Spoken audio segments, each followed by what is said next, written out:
Chers téléspectateurs que nous suivons maintenant, vous êtes en direct avec nous sur La Gloire TV, là devant vous. Vous allez bel et bien retrouver les pasteurs Delphon, Isaac qui est de l'église EIGD et donc église internationale La Gloire. Et là nous sommes dans le quartier Kassika, là que se trouve cette église. Alors nous allons bel et bien parler aujourd'hui du sujet qui va bel et bien toucher les jeunes. Est-il important que les jeunes font de la rap à l'église? Avec le pasteur, aujourd'hui, il va nous parler. Est-ce que c'est vraiment important? À vous, de partout où vous êtes, vous pouvez nous contacter sur notre numéro, carrément sur notre site internet, notamment sur YouTube, TikTok et Facebook. Alors aujourd'hui, on est avec lui devant nous. Messieurs, le pasteur Delphon, Isaac, avec vous. Aujourd'hui, on va parler un peu de la rap. Est-il important qu'un fidèle de l'église ou carrément un pasteur, un chantre, on l'appelle une star, font ou carrément fait de la rap à l'église? Est-ce que ça peut apporter un plus aux fidèles ou carrément est-ce que ça ne peut pas faire distraire les fidèles à l'église? Et là, on va parler en swahili comme en français. Bienvenue. Merci. Merci beaucoup, journaliste, monsieur. Vous êtes vraiment curieux de savoir si la rap dans l'église chrétienne ou bien dans le monde chrétien, est-ce que ça peut impacter? Est-ce que ça peut amener des chrétiens à mieux comprendre le message? Moi, je peux dire que oui, parce que la rap, je ne vois pas du mal, comme l'église regorge et tant bon nombre de gens. Dans l'église, il y a des jeunes, il y a des vieux, il y a des jeunes hommes. Alors, je ne peux pas dire que cela peut être comme un blocage ou bien quelque chose qui ne peut pas faire marcher ou bien faire aussi évangéliser d'une manière ou d'une autre l'église. Pourquoi pas? Parce que nous sommes une église de réveil. L'église de la gloire, Goma, c'est une église de réveil, une église qui a besoin des âmes, comme Christ nous a dit, aller partout dans le monde et prêcher la bonne nouvelle.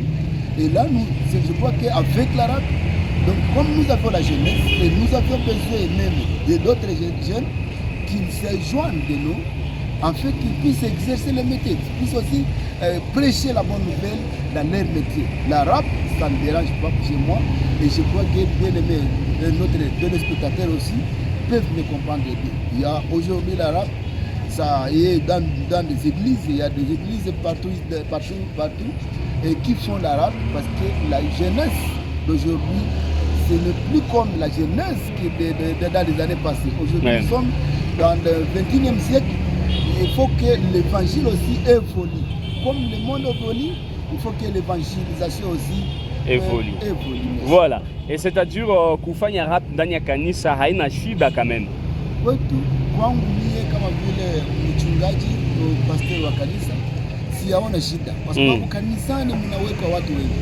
Kanisani tunapokea watu wengi. Kanisani kuko aina mbalimbali ya watu. Yade difera ya makategori za watu. Sasa pastor, kuna kwa ba jeune wengine wenye wanaona ile rap wanzania biko deja nafanya biko wacheza ma rap profane, ça vile za kidunia. Est-ce que vraiment c'est bon vraiment de faire de la rap dans l'église? Moi j'ai comme l'impression que les autres oublient peut-être même de lire la Bible. C'est pour cela que je peux me résumer. Nilianza mbele kusema kama rap haiwezi kuwa kikwazo kwa mtu ambaye ameokoka. Pourquoi pas? Parce que d'ailleurs utasikia kwanza contenu ya message yenye kwa ile rap. Après avoir écouté, là maintenant vous pouvez, ça va vous plaire ou pas, mais nabeba message. Message inasema juu ya kuweza kuhubiri injili. En l'occurrence, kama tukiangaenda kwanza nyuma kidogo, nilionaka grupu Makoma baliweza kupiga parmi mashambulizi za mkwaka moyo yenyewe banarape ndani. Mais c'était bon. Iliweza kuhubiri watu na watu wakakomprendre pourquoi ni parle de message. Église haiko face haiko kitu kinafunga watu de façon que basipate kujua kama monde na évolue. La technologie aujourd'hui évolue. Tuko mu 21e siècle, hatuwezi tunakuwa kama vile tulikuwa tukihubiri injili maana 1960 70.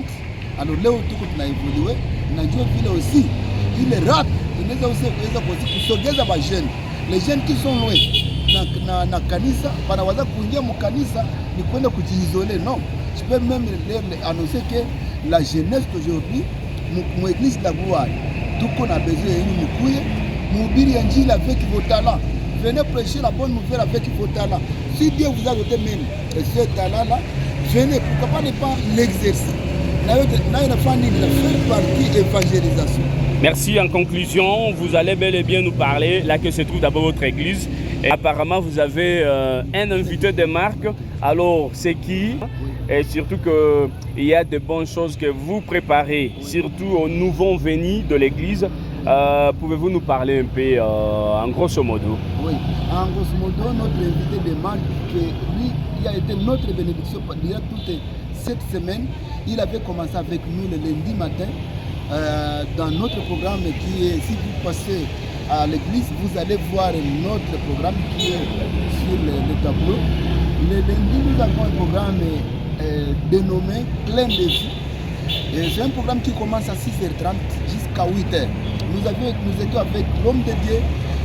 C'est un missionnaire que je respecte beaucoup. Un homme de Dieu, un éminent homme de Dieu.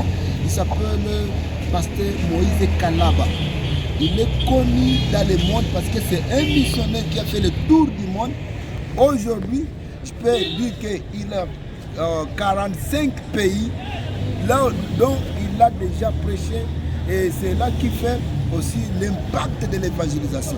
Venez nombreux demain, il va clôturer la semaine. Il avait comme un thème, le thème qui nous donne la signification des rêves que nous rêvons ou bien des songes. Alors il a beaucoup dit, venez peut-être demain. Notre programme de demain dimanche, c'est à 9h sur notre adresse, 9h jusqu'à 12h30. Karibu sana kwa watu, karibu sana mama, baba, mtoto, kijana, kuja usikie neno la Mungu. Tuna mtumishi wa Mungu mkubwa mashuhuri sana, anaitwa Moïse Kalaba wa Sepaki. Na iko hapa Goma juu yako, nakuletea ujumbe namna gani unaweza kujua ndoto yako. Ndoto ndio maisha. Ndoto ya mtu, ukishindwa kuelewa ndoto, kutafsiri ndoto yako inaweza kufa vile. Et pourtant Mungu alikupatiaka matala. Naam, kanisa inapatikana sehemu gani?